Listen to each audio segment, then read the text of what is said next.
All right, good morning again and welcome to the AM show. Wherever you are, thanks for making us a part of your morning. Time for us to go into what the papers are reporting this morning. But even before we do that, there's one of our bosses here whose daughter is celebrating the birthday today. Glorious birthday to Jada Aseda Kumia Ousu Odame of Mary Mother of Good Counsel School. May God exceptionally honor, favor, and bless you on this day and beyond. May you brilliantly stand out amongst your peers with such confidence, composure, and unmatched intelligence in Jesus' name. Hashtag we love you dearly. Hashtag outshine. And that's coming from your daddy, Sami Odame, the producer of the GRA-SML. So to you, Jada Aseda Kumia Ousu Odame, happy birthday to you. Grow to outshine your peers. Well, so in studio to help us do this, we have Nelson Kojo Kuagbeji. He is the head of trading Melbourne Capital, and also our own member of parliament we so much adore. Mohammed Battaglia is here. Is Battaglia, right? Battaglia, exactly. He's MP for Sisala East. The good people of Sisala East love him so much because he's a down-to-earth man, they say, and he's also a board member of the Tema Oil Refinery. He says that he's going to turn around the Tema together with his other board members and the CEO of TOR, right? That's going to happen. So next year we'll come back for even before next year. All right, but you know, our beautiful MFA Akosia Adeti. Oh my goodness, Ahofeni is on the smart world. Hi, how are you? Oh, thank you for asking. I did miss you too. Oh. Yesterday was all sad because you're not here. Oh. So don't do that again. Show up all the time, okay? And it's good to see our guests this morning for the news review, of course, Nelson and Honorable. Let's bring you quickly what's happening in front of the newspapers. And this morning I'm starting with the Insight newspaper. Brian the Champon vows to adopt Volta Region NPP. Pledges new future of hope, unity, and growth. The last time the NPP didn't quite survive in the Volta region, even after the former energy minister made some strides in the Volta region. We'll see how that will work. But as well, State Housing Company offers debtors juicy 15% discount on fees owed in new revenue mobilization campaign. That's quite interesting that you owe the state, but they are also giving you some cuts just to be able to offset your bills. That's quite a good one. I think if you owe, you should be able to take advantage of this. But for the mathematicians and those who understand financing, maybe because you won't get on the table, you should ask Nelson what this means, that a person owes the state is as well giving them a cut, at least to give them some incentive to want to pay. I step in the right direction. I will go to the next newspaper.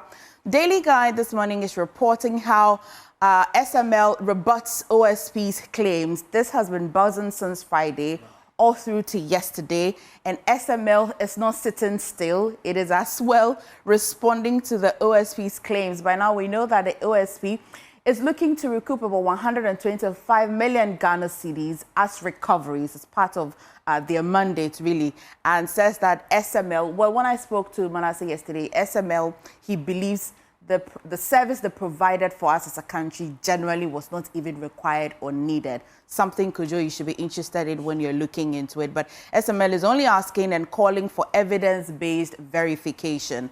And AG frees Wontumi co-accused. I think he is the fourth accused person who earlier pleaded guilty to 3 charges, but now the AG is set to free him. If today the case is called in court, then he would be freed of most of the charges because he has accepted to at least testify during the process. And so that's another story to look out for. What does this mean for Wontumi himself, and what does this mean to the fight against illegal mining? And what does it also look for mean for the AG losing that approach for co-accused persons coming to the fore, wanting to provide further information so that they are freed? Justice system, the processes, the nuances, value chain. You want to look at that. It was a gentleman here for mining. So. Yes.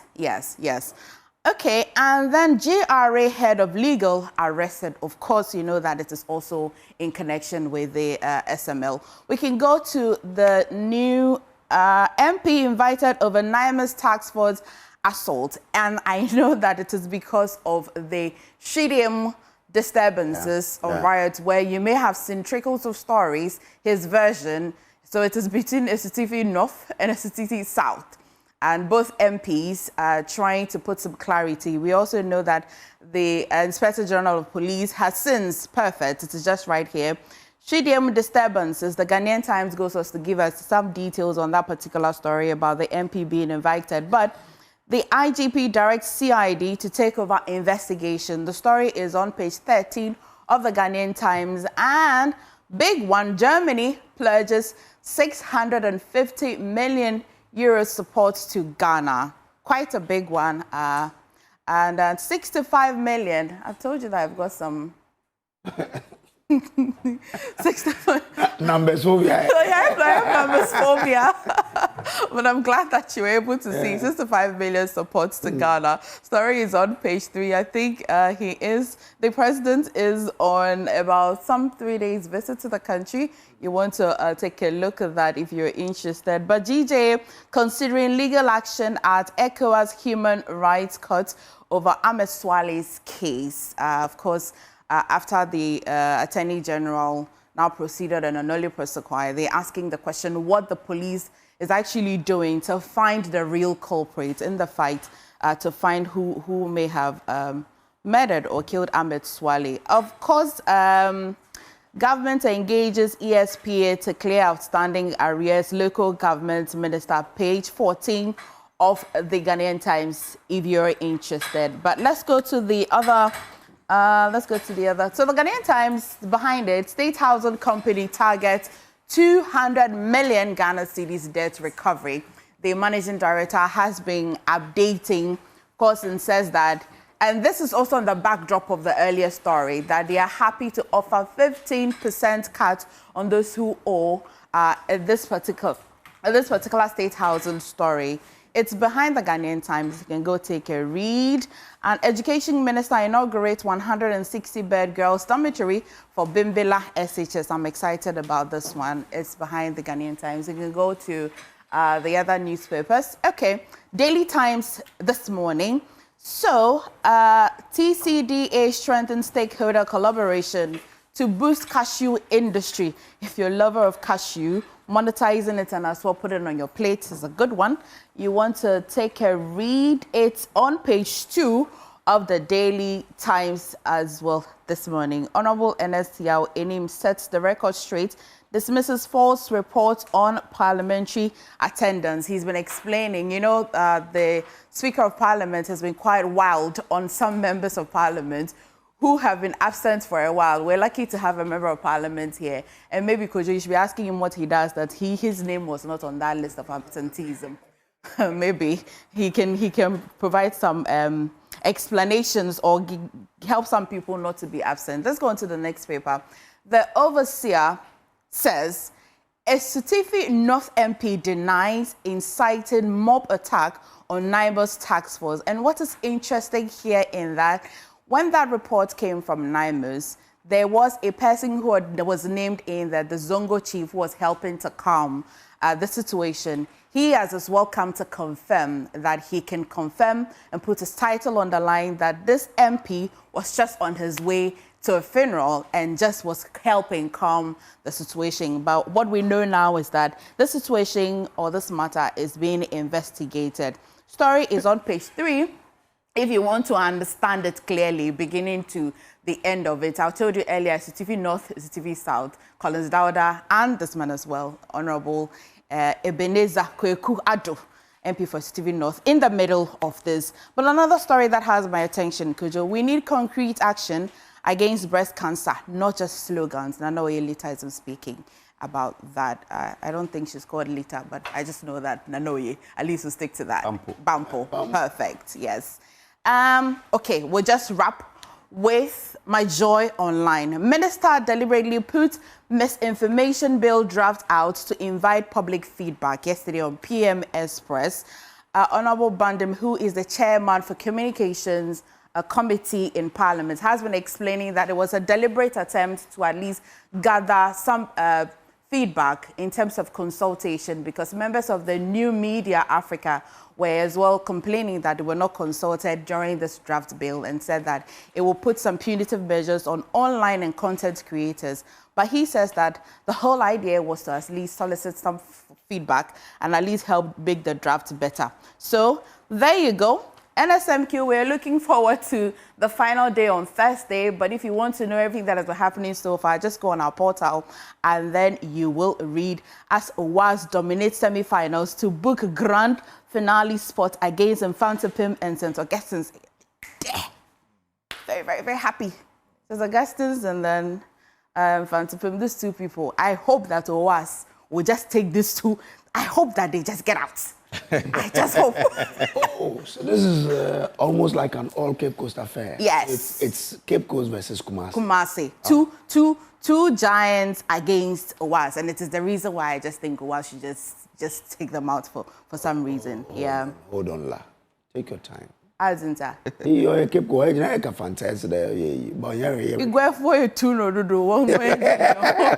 But that is how we'll wrap the headlines this morning. Because over to you. You can go on and review. Oh, what a way to wrap it up. Yeah. Thank you very much, Eva. Oh, it's a pleasure. Okay. So that's by way of the review for you here.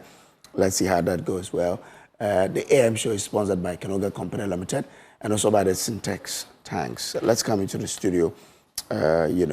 And start talking. But Ghana, let's talk about water tanks. Do you know the secret to real water storage? It's simple. If your tank doesn't have the tortoise on it, then it's not the correct tank. That's right, the tortoise tank. Syntex tank is the champion of water tanks. It is strong and durable, as well as built to handle our Ghanaian weather. Rain or shine, Syntex tank has your back. So go outside, check your tank, and if it doesn't have a tortoise on it, it's time to upgrade. Join the Syntex tank family today and enjoy a water storage that's tough like a tortoise. Call 0244-335-168, 0244-335-168 to buy now, or find one of our 400 agent nationwide. You can also shop online at syntexgh.com. Syntex tank, strong, tough. Well, let's come into the studio, and as I introduced my guest earlier, Mohamed Battaglia is MP for Sisala East. He is here already. One of his, two of his MPs, colleague MPs, are in hot waters. So we're talking about that. Mohamed is the MPP. Awal Mohamed is the MPP communication. He's a member of the MPP's communications team. And then also Nelson Kujo Kwagbeji. I hope I got it right. Nelson Kwagbeji, head of finance, not trading. Head of finance for Melbourne Capital. Yes. You deal with the numbers. Okay. Then I'll start the SML with you. Yes, SML. But even before we get there, a minute each for you to give us your reflection. Something you want us to talk about even before we get into the papers. If you don't have any, I'll just move on to. Well, as an industry player, we are looking forward to the 2026 budget that will soon be presented by the government. And if you, around the world, this is the time, October, November, that government presents a budget for the ensuing, financial and fiscal year. So our expectation as industry players is that the capital market to be more deepened because there has been some level of illiquidity within the market. And we have also seen that we have enjoyed some relative level of stability in terms of the macro indicators. We believe that this is the time to grow because it is only growth that can create the sustainable jobs that we are yearning for. And so our expectation is that the 2026 budget will be anchored on growth to create jobs for the teeming youth of this country, jobs that are decent, jobs that are quality, and jobs that are sustainable. Okay, all right, thank you very much. Well, Kojo, I will start by saying a very good morning to you, my brothers here, and your good team. And also to say good morning to the very good people of Sisala East. It's for them I'm here. Mine is just two issues. One quite sad, the other one good news. The first one is about the demise of our first regional chairman of Upper West for NDC. Okay. Laji Malik Ishaq. He's late. I think he passed on Sunday. He's just buried based on Islamic principles. And I extend the condolences of my people and myself to the family, the region, and the entire country. He's a good man. He was a good man, let me say, somebody who cared for many. And we pray that God Almighty, Allah, should grant him Jannatul Firdaus. The other good news, the good news I have is that, last week I did mention that before I left the constituency, I happened to receive the first batch of contractors that came on the eastern part of my constituency to deal with the Tumu-Bolga Road.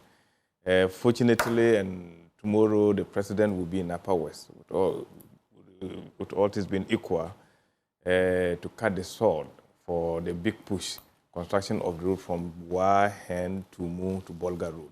That's good news for us. I said we are locked up there facing economic challenges because our road infrastructure is so bad that we have been left out as a people in this country. But we think that when these roads are done, the economic potential of that place will be harnessed and our people will get something to do. We have very good potential. I keep telling you that all that we need is good infrastructure to make sure that the youth will be able to put their skills into bear so that we can create some kind of livelihood for ourselves. This is very good news for everybody, and we are so anticipating that the president should do this. We also do agree strongly that, as I appeal, that the president has been very focused on this, determined, and timelines have been given. And we believe that the president will once again emphasize the need for the contractors to live up to the task. And thankfully, we are told too that the minister assured us that payments will be made readily available for contractors who have done good work. And I'm sure that this, once again, will be good news to our people. Thank you so much. All right. Grateful to you. Awal. Thank you so much. Good morning to our cherished viewers and good morning to my seniors here. And I also have two issues. One is that Dr. Bawumia was in your constituency yesterday. Was in Elembele, Evalojra, and Joboro. That's your area, right? Yes. Yeah. So mine is a Hunter West. He was there on Sunday. Oh, okay. But it's in the western region. Exactly. Yes. But today he's back to Takoradi. So he will do Takoradi, Efia, Kwesimintim, and Poho. Okay. So he is gradually coming back to Takoradi. He started from the hinterlands around Takwa. Okay. He went to your area and he's here now. He's still campaigning on the 10 appointments per constituency and other things that he feels that will be able to do to help the party win the elections in 2020. The second issue is a video that we have all seen that I think the media is not interested in. The Deputy Director of Operations at the Office of the President, who is the Deputy General Secretary of the NDC, is saying that every month the President doles out 20,000 cedis to each constituency every month. And he has been doing this in the last 10 months. If you put everything together, a month, the President spends in excess of 5 million Ghana cedis. And he told the gathering of NDC people, the video is there, but I'm surprised that the media is not really giving premium to it, because 5 million cedis from the president to be given to every constituency, 20,000 in every constituency, it is too much.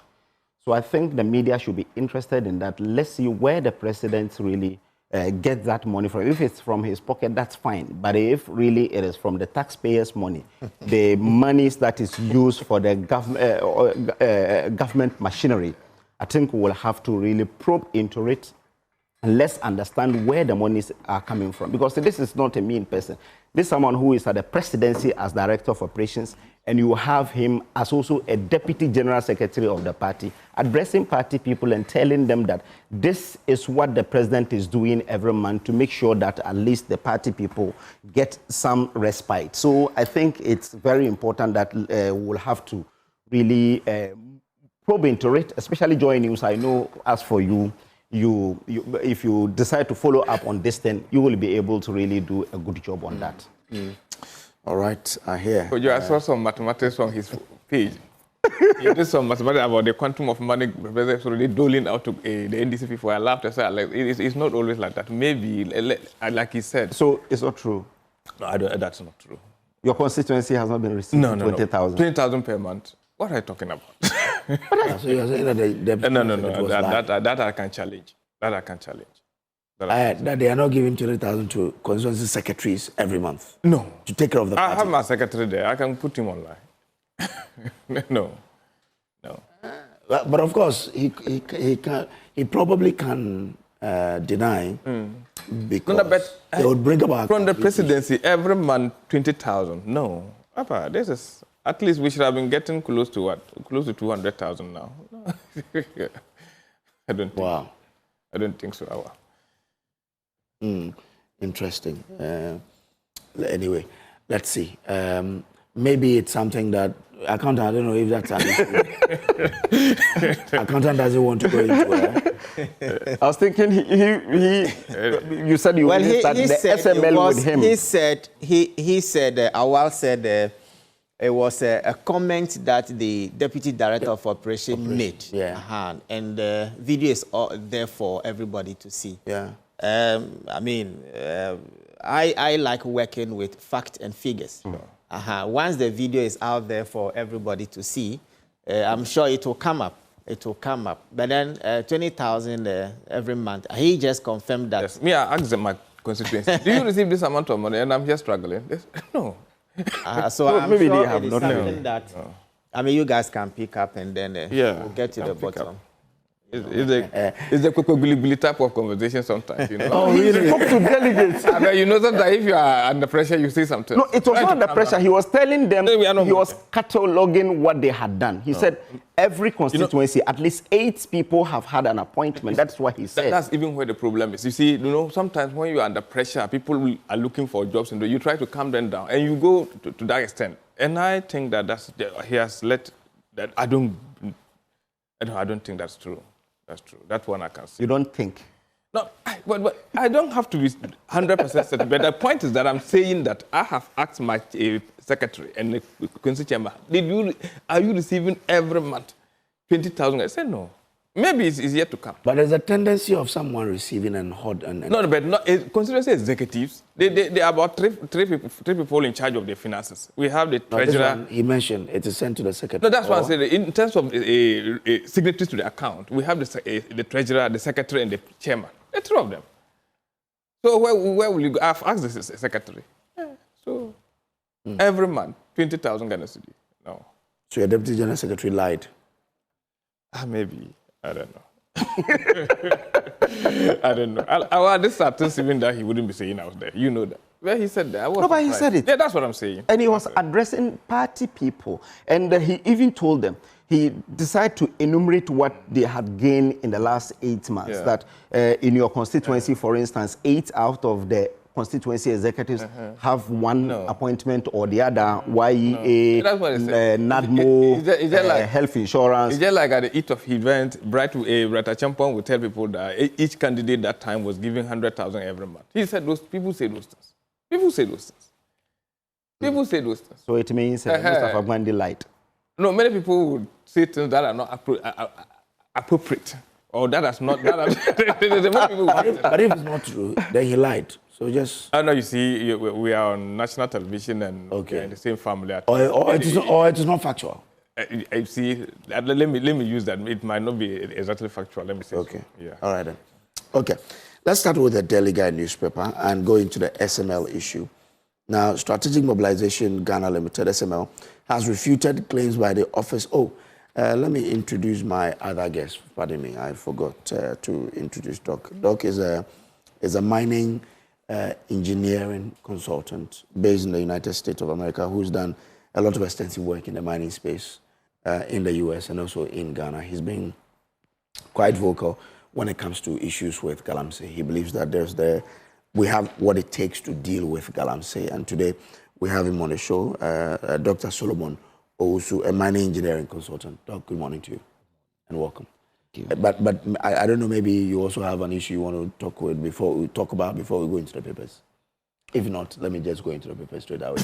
Yes. Maybe I may take you by surprise. Well, there was a publication yesterday on heat gold, Bogoso Pristia, Okay. you know, Western region, Yeah. about this new gold mine that Kwabnado 4 is the owner, allegedly the owner, and Of Heath Gold. yeah, heat gold, Pristia Bogoso, and you know they are facing similar challenges as the, you know, the predecessor, the Future Global Resources, which is the FGR, the blue gold. You know, these guys came in with the hope that they will pay the workers, build up the mine, put up strong management to deal with the issues. Unfortunately, it's the same thing. But the matter with blue gold is at the International Court of Arbitration right now. So I will say the government, and I commend the minister for shutting them down right now. They have shut them down right now. And they are building, heat gold right now. Oh. Yeah, the chief inspector of mines have set up a committee that they are working on it right now. So they should try and deal with the matter such that the taxpayer will not pay some huge amount to blue gold. The matter is in... The workers there were praising Heath for what they've done in the past, the few days, the few months that they've been in charge. And the same workers have risen against them. Okay. And because of that, the chief inspector of mines close it down. Yeah, close it down. So yeah, they should deal with this such that we don't pay huge sums of money to heat gold. It affects the economy of Pristia, and I hope they can resolve it quickly so that the company can resume operations. Yeah, from what I heard, the heat gold doesn't have that money that they promised, but the blue gold, I heard, they now have some money. They mobilized some money. They had some money from the U.S. stock exchange. Yes, NASDAQ. They have some money that they want to put it in and revive the mine. But let's leave it with the minister and then the executives to deal with it and come up with a judgment that will favor everybody. Okay. All right. Thank you very much. Yeah, welcome, sir.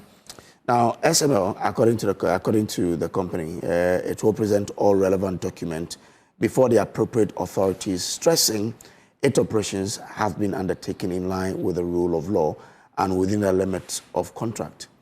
Now, despite the contract termination directive, SML Ghana reaffirmed its full cooperation with all lawful review processes and urged that the national dialogue be guided by verified fact, contest, and due process. Let me start with you, the man from the finance world. What do you make of this? I'm sure you've read about it, trying to understand. I actually read the entire document. The first question that I asked myself is as to whether the whole SML deal was necessary. Was it necessary? Was there any cost and benefit analysis done as to what the state stands to gain from this revenue and cost assurance? It will interest you to know that GRA has so many departments, and one of the departments has to do with revenue assurance across all sectors. And so when you take the petroleum sector, the upstream, the midstream, and the downstream, they conduct due diligence to ascertain the revenue that they are getting from the petroleum sector. Is this something that is less or more? So that is the first question that you ask yourself. Was it really necessary? And then the next thing that you want to know is that the relationship between the various stakeholders within the whole scheme. You realize that when you read the entire document, GRA was deeply involved in the whole scandal. The Ministry of Finance at the time was also deeply involved in the whole scandal. And then the directors and management of SML.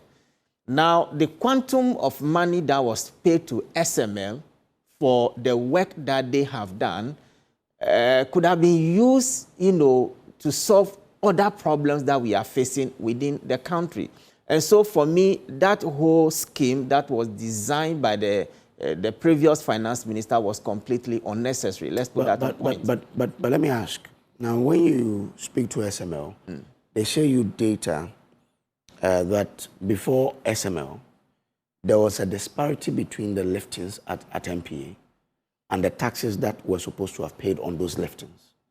It is when they came in that they've been able to then measure the liftings at MPA and also align it with taxes, such that if there is a gap, then they find whoever is supposed to.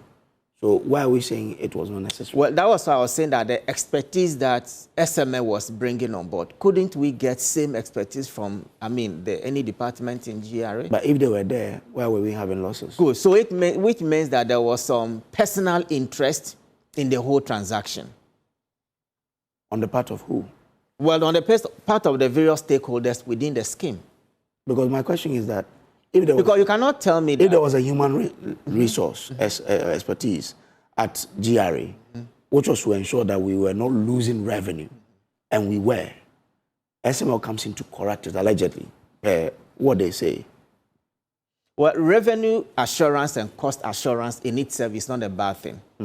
Even commercial entities, companies who are into production, who are into their volume of production is so high, they engage in all those kind of, just to make sure that the revenue they are getting from their operation is actually what they need to get. What I'm trying to say is that, yes, it is not a bad idea, but the way the whole scheme was set up, it was as if it was some, it was the intended objective was not really to give assurance to GRA regarding revenue collection, but rather in one way or the other to make, generate a profit from the whole transaction. What I am saying is that, number one, the whole transaction, in my opinion, was completely unnecessary. We could have used the department, any department, or the department concerned under GRA for this kind of revenue and cost assurance. Now, the problem is this. KPMG, I think, was asked by the then president to conduct some due diligence into the operations of SML. And I think the report, I haven't read the entire report, but I think the report actually raised some few issues regarding the entire, scheme. And to the extent that KPMG did the review and came out with certain findings which are adverse to the whole scheme, I think, in my opinion, the scheme was completely unnecessary. In your quest to give assurance to yourself that, yes, the revenue I'm generating from the petroleum sector is enough, we must not spend so much on that contract. Now, one of the challenges that we face in this country has to do with inadequate domestic revenue mobilization. And once you are not able to raise revenue domestically, you will certainly have a deficit. How will you finance the deficit? You have to go and borrow. And once you borrow, it means that you are increasing your debt stock. And so that is why I said from the beginning that, yes, it was a good idea, but at the time that it was implemented, GRA could have handled that and make sure that whatever revenue that they were paying to SML would have been retained to support, the fiscal operations of the government. And in my opinion, I think it was a scheme that was designed for personal interest. It was not in the interest of the state. It was not in the interest of the economy, as it was indicated in the KPMG report. And so going forward, I think what we need to do is to make sure that all those who were involved in the scheme, all those who were involved, Ghana issues will come up, we'll discuss it on radio, on television, but at the end of the day, it will just be swept under the carpet. But I think that to the extent that the president has gone ahead to actually terminate the contract, anybody who is found culpable should be dealt with according to the laws of this country. All right. Honorable Bataglia, let me come to you. Well, thank you, Kojo. Kojo, this issue, I think my brother Nelson touched on the fundamentals. And basically, we also have to look at it within the context. SML, metamorphosed from SML, that was established in 2017. That was in February. The idea was to play a role in trying to make sure that they bring about assurances in our revenue. But with that, the big question is that to play that role, you need certain skills, expertise, and what capacity. It was obvious, based on the correspondences and even the reports that we have, that on a number of occasions, the PPA rejected SML because they do not have the capacity. Clearly, it was in November, the same year, that it now changed from the Strategic Mobilisation Enhancing Limited to what? Strategic Mobilisation Ghana Limited. That's the SML. With the same people the name only changed. With the same group of people, the name only changed. And what is Nelson tried putting out is that they want to hide under the umbrella of some other organization that have that capacity. For instance, there's a company called the Cortetna, or the company that they wanted to hide under their capacity to do the work. But they were clearly taken out. I think the corporate veil was unveiled for them to see that no, they are a skeleton without the capacity and expertise to do that kind of particular work, that work. Eventually, I think that they hide under the what? The cloth of what? Blue water. Making it look as if they subcontracted it. They got a subcontract from Blue Water.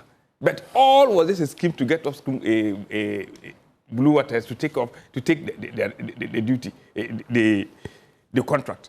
Clearly, moving forward, they got the contract being extended. Even worse of it, if you read the report of the OSP, that's about 54-page report, indicated that KPMG talked about the issues about capacity.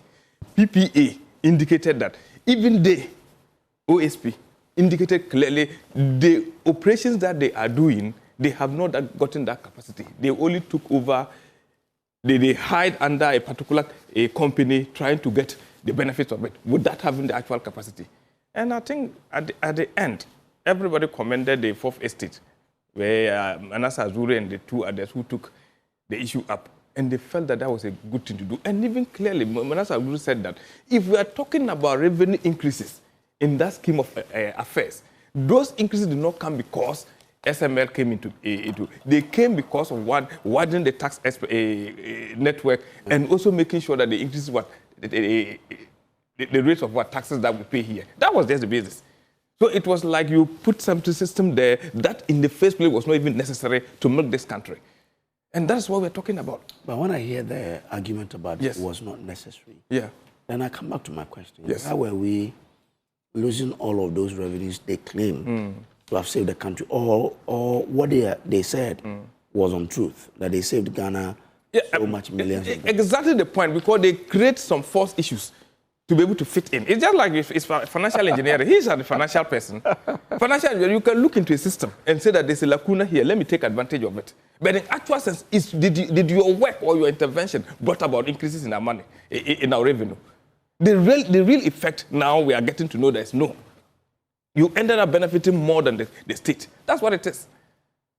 That's the point. Because it's like people are smart. We know smart economists are there. We have smart people. They look at gaps. And you and me will tell, sometimes even in terms of, he is a finance person, they will tell you that evasion of tax is what? It's a crime. But avoidance of tax is not a crime. But you might be doing the same thing in a different form. So people are the promoters of that particular, even called as official promoters of that of SML, of SML, saw a lacuna and felt that they could milk the country through this process. And that's what they did. Bringing the company that was a timber merchant, established by a timber merchant, to do issues about finance. That was what happened. That's what happened. And clearly, we've been shortchanged as a country. Okay. All right. Yeah. Well, yes. This was under your government.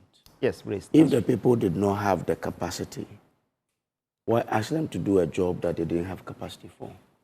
Okay, Brace, I'm surprised that the two speakers are saying that they do not have the capacity and they are doing something, and even Nelson was saying that it's not really. Well, I think, just a quick one, I think even KPMG raised the issues. Okay, so in terms of capacity. Okay. So it shouldn't be attributed to... Okay, so I'll read from the KPMG reports so that at least we can just... So when the issue broke up, let me just say that indeed, let me commend Manasseh and his group for the yeoman's job, for them to take the pain of going through all these things. Because when it came up, the first time they broke the story, the president heard about it, and the president on the 23rd of December called for the suspension of the contract and procured KPMG, that international accounting firm, to do an audit of the two contracts. It's two. One is the downstream and the other, the upstream, that they have not really started. But the downstream, they had done it for 4 years. So the president asked them to really halt the system. Let's do the auditing of the 2 contracts so that at least we'll know what is in. And again, when the KPMG report came out, there is nowhere in the KPMG report that says that we should abrogate the contract. It is not in it at all that we should abrogate the contract. With even the upstream that they had not even started, they said there should be a parliamentary approval. And that is, so if you have not even read the KPMG report, when you go to the story or the report that the OSP has really put out, in the report, where he quoted what KPMG said, he, when you check on page 4, this paragraph 1, 2, 3, 4, 5, he said, in respect of measurement of audit for downstream petroleum, there was reported incremental volume that is attributed to the involvement of SML. This is what they said. That is the question you've been asking them. So is it true that indeed their involvement, Ghana was able to rake in some of the monies that we used not to get? KPMG gave that report that indeed their involvement, Ghana really got 1.7 billion to 2.4 billion within that range. Again, in terms of this downstream, KPMG did not say that they did not have the capacity to do it. When you check the last but one paragraph of the KPMG report, is that in respect of the okay, so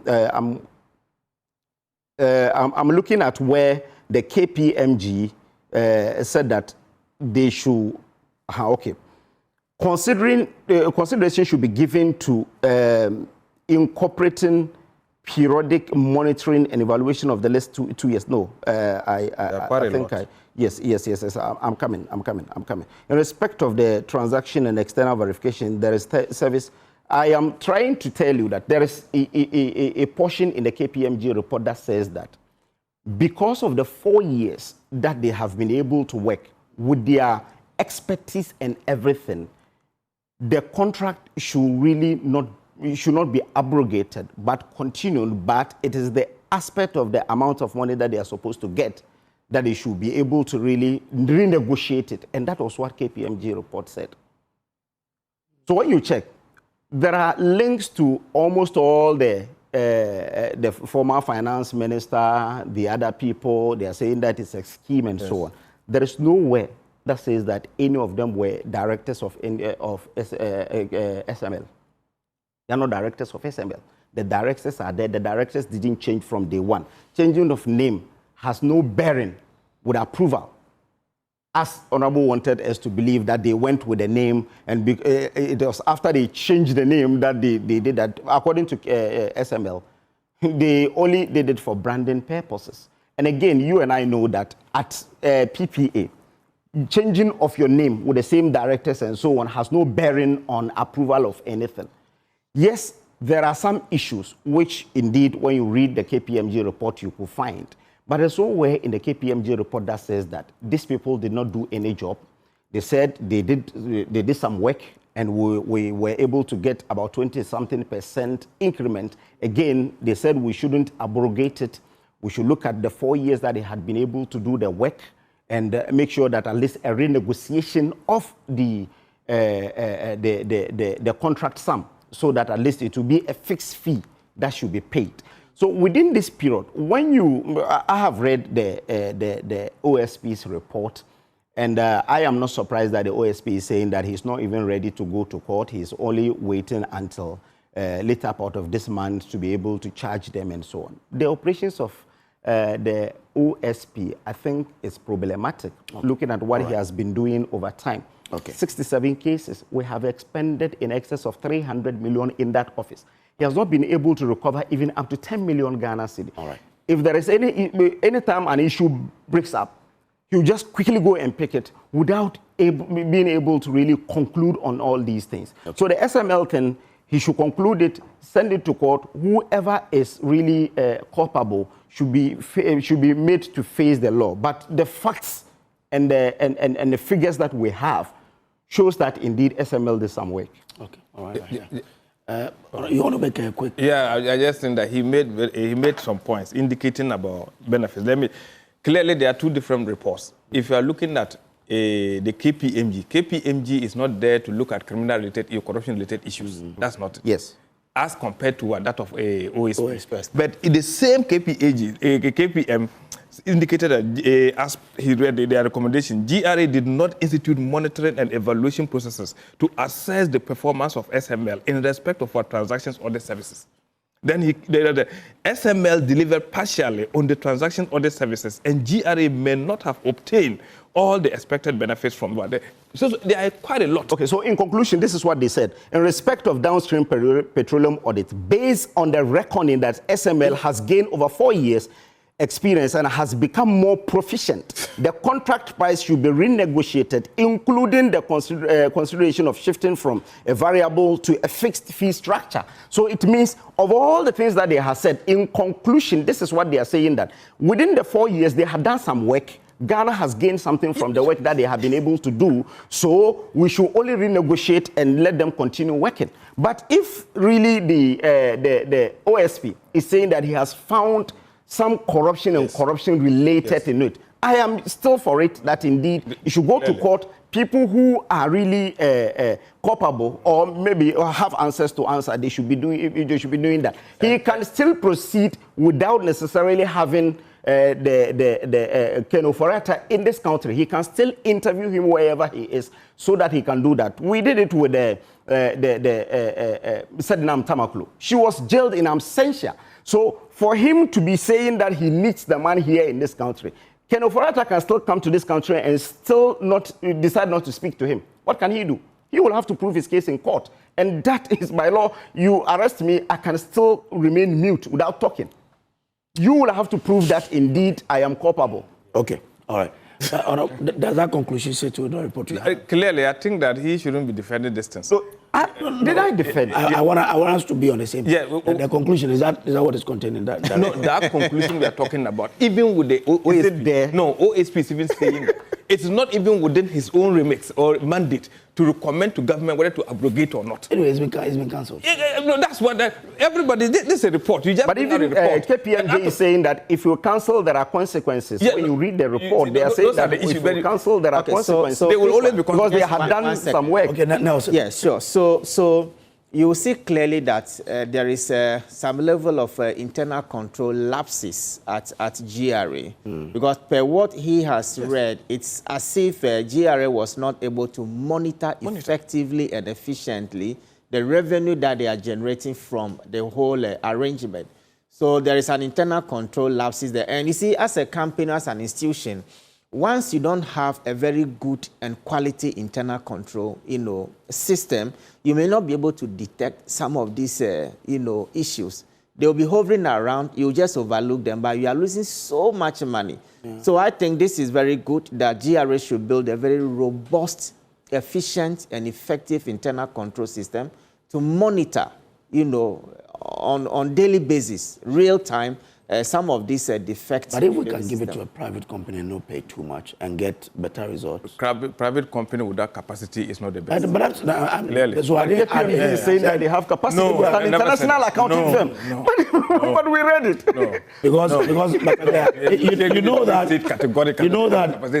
if you set up a company with capacity to do this work, I'll be happy to give it to you. It's the same thing, because but in the report, the container they went with, OSP they lied that they went not even they were just hiding behind. I made that point clear. Okay. They as a body do not have that capacity, and that was why they were rejected. They didn't have capacity, and they are able to really. But did you read the report? I read the report. I read both the KPMG report and this one. Even I read it last year when it came up. I'm grateful. Let me ask Nelson this question, and I'll come to Doc. Yes, now, on the 125 million recovery claim, SML described the purported 125 million recovery claim by the OSP as misleading, indicating that the state rather owes SML. You see?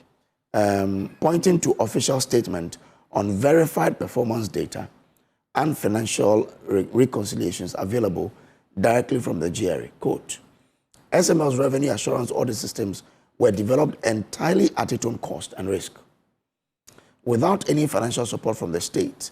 To date, Our systems remain the first of its kind, fully integrated, multi-site digital audit and assurance system in the world, is stated. Now, if SML says that state didn't give us anything, where's the 125 coming from? Well, that is what the OSP is saying. And that is what we need further clarity on. Or maybe it's about more payment. They've paid them more than... No, so I think it's an excess payment that was made to SML. Okay, all right, thank you. Now, those who, yes, this is please. not your first, but yeah, let me give you when we come to 9 months, you I know. Yeah, so I think I've been listening to all of them, and I believe that taxpayers' money is very important. And it's something that when we are dealing with it, we should be circumspect about how we tackle it. You know, in the Western world, where we go there to borrow money, they use taxpayers' money to do all these things. Sure. So if the OSP, according to what I'm reading, the OSP has detected some inflated costs, procurement breaches, and questionable contractual terms. If it's true, then like my brother said, those involved, the perpetrators should be brought to book, and they should be penalized to serve as, deterrent to others. We have a lot of resources in this country. We can't continue to defraud the state and few people pocket millions of dollars into their pocket. Look, I toured the 5 northern regions recently. I think last 2 weeks, I drove through all the 5 northern regions. Some people need 1,000 Ghana cedis to start some business. Please, am I lying? I believe you are from Even the north. sometimes less. Yeah, sometimes 500 Ghana cedis to start business. They don't get it. But you see few people pocketing millions of dollars. So if, after the investigations, it comes out that some people have defrauded the state, I think they need to be punished. My brother, I'm done. Thank you. That's a very powerful. Okay. So